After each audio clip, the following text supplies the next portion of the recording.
Eureka! Nous allons voir ensemble comment conserver des fleurs coupées. Voici les différentes étapes à suivre.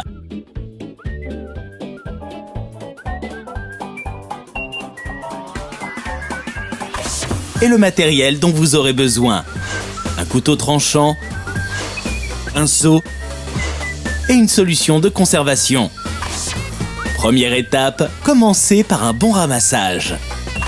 Préférez ramasser vos fleurs le soir ou tôt le matin. Et si vous ne prévoyez pas de rejoindre rapidement votre domicile, mettez-les provisoirement dans un seau d'eau. Deuxième étape, apprêtez-les avant la mise en vase. Commencez par éliminer les feuilles au bas des tiges afin qu'elles ne trempent pas dans l'eau du vase et retaillez la base des tiges en biais, ce qui augmentera la surface d'absorption d'eau. Faites une coupure nette avec un couteau propre et bien tranchant, de préférence à des ciseaux ou sécateurs qui écraseront les extrémités des tiges. S'il s'agit d'un bouquet préparé par un fleuriste, recoupez par une coupure nette et en biseau la base des tiges des fleurs sur 1,5 à 2 cm.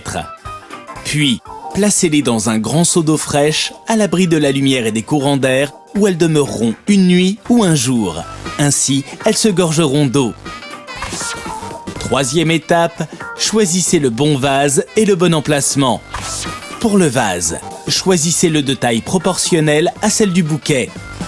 L'intérieur doit être parfaitement propre. Au besoin, nettoyez-le avec un peu d'eau de javel. Quatrième étape, entretenez votre bouquet. Remplissez bien votre vase d'eau à température ambiante. Ajoutez ensuite une solution nutritive de conservation en suivant les doses indiquées. Veillez à changer totalement l'eau des fleurs tous les 2 jours environ en rinçant soigneusement le vase et rincez aussi soigneusement la partie des tiges qui était dans l'eau. À cette occasion, raccourcissez chaque fois le pied des tiges de 1,5 cm environ, toujours en biseau et sous un filet d'eau pour éviter les bulles d'air dans les tiges. Enfin, rajoutez à la nouvelle eau une dose de solution de conservation. Et voilà, maintenant, c'est à vous de jouer. Sur Eureka.fr, vos questions sont entre de bonnes mains.